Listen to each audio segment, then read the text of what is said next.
So Lobsang, you come from Ladakh, which is a cold desert. You would know Ladakh as a cold desert. They have a history of very low rainfall. It rains once in a couple of years. And the people of Ladakh have been living sustainably with the kind of water they've been receiving, with the precipitation. It's not just as rainfall, but also as snowfall. And they've been feeding themselves off streams which melt at 4 p.m. In the afternoon, when the streams start melting, the women of Ladakh go out and fetch the water. So you've been living very sustainably with the water. What is it in the last couple of years that you see that has made Ladakh a water scarce region? I mean, where did this word come from? Is it mainly due to the large amount of tourism which you're seeing, or are there any other factors to it? Okay, I hope I don't stretch this too long, but looking at the historical context, going millions of years ago, 200 million years ago when Pangaea broke apart, India shifted towards Asia, and 40-50 million years ago it rammed into Asia and forming the magnificent Himalayas. So then it became a habitat for glaciers to form because it was so high and cold. And after that, many sophisticated civilizations you also find after millions of years along these rivers. And apart from that, when humans started settling in these mountains, it became a tapestry of traditional knowledge, sacred knowledge, that is to say, the close relationship and harmony with nature. So in the higher altitude Himalayas, and if you go, there is a belief system.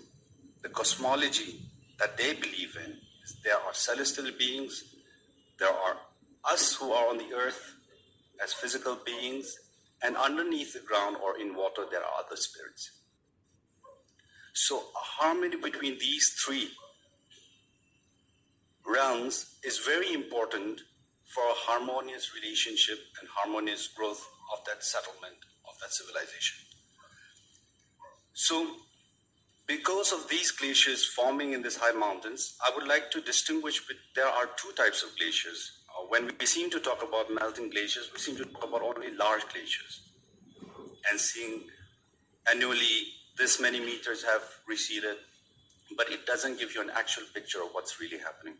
So one is the larger glaciers, which are few kilometers in length, and there are traditional glaciers which all of these villages are dependent on for generations, for centuries. So the growth of population was hindered not because there were not enough land. There's ample amount of land. If you go to Ladakh today, you would see acres, hundreds of acres of land just lying barren. It is not the availability of land that has stopped the population to grow, but it was the management of that little melt from these traditional glaciers that come into the villages. And what happens? In the early spring, you usually depend on the snowfall, precipitation in the form of snow in the winters, and then during the peak summers, in the month of June, July, and August, that's when the actual glacier, traditional glaciers start melting because it's so high up. So to maintain that, you have policing in the villages. So you have water chiefs who is responsible to manage that, responsible to resolve disputes. So that glacier melt is collected in a reservoir above the village and is distributed among houses on a rotational basis. So in my village, every day there are 7 families who had to share that water. So what has happened in the past 20 years? It's very disheartening. So I would like to distinguish it between the rural areas of Ladakh and the few cities. So in the cities, in the past 20 years, there has been a boom in package tourism. Number of people going into these isolated places has suddenly exponentially grown 300%. What has happened is there has been a shift in the usage of water. So earlier you were dependent on surface water, and it's been almost about 15 years that these cities entirely depend on the groundwater. So it has become a matter of switching on a light, switching on a button. Like in the cities, you will have your borewell connected to a switch, you will turn it on. Earlier, these chiefs in the villages were also responsible for doing rituals to not contaminate water. Even if you were going to build a house, before putting an axe in the ground, you need to ask for permission. There's certain calendars, certain dates where you can start these things.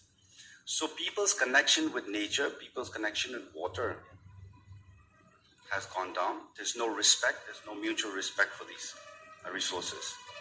Apart from that, in the rural areas, because these traditional glaciers, for the past 1 to 2 decades, the precipitation has significantly declined. So there's no accumulation on these glaciers. And temperatures has been rising. So you can imagine 1 degree Celsius rise of temperature in that high altitude, right where the freshwater reserves are. It clears away 100 meters of ice. So because this elevation, the snow lines are receding further up, it doesn't become warm enough for the villages to receive water during the crucial period in the month of end of April or May. Then because on top of that, precipitation has also receded, you can't depend on the snowfall anymore. So luckily, fortunately, in a space like Ladakh, in the past 2 decades, you have already local people trying to adapt. So first generation adaptation was building artificial glaciers.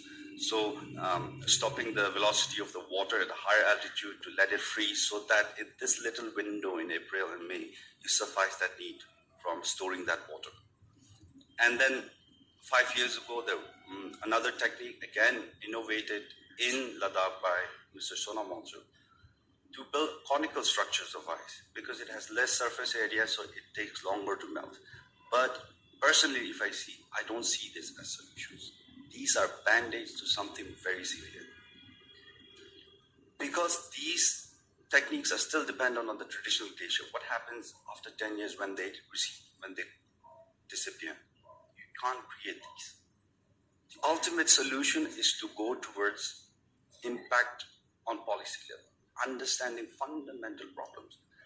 How I see situations is very bleak, but there's still hope. That's why we're involved in this, and I see a brighter side to it too if we are united. Thank you.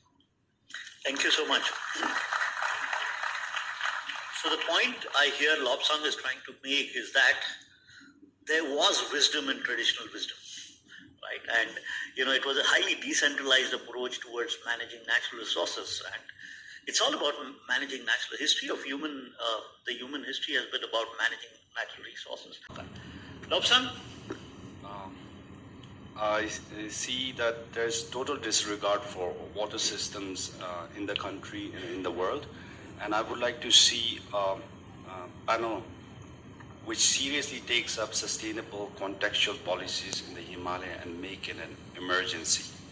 And second thing, today in the Himalayas, what's matter more is not what's happening at global scale, but what we do within that fragile ecosystem. And everything needs to be regulated. If we don't understand water, we have, chaotic town plannings. We contaminate underground water that cannot be, retreated again. So water, glaciers, that's where the answer lies, glaciers. Thank you.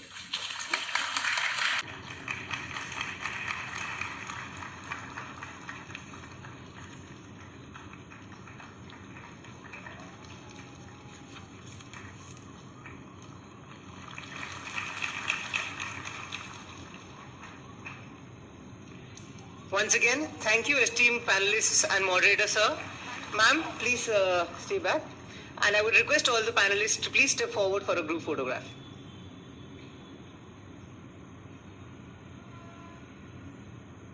I'm sure the audience here was inspired by sir's kind words of being unafraid and be able to voice our action and thoughts.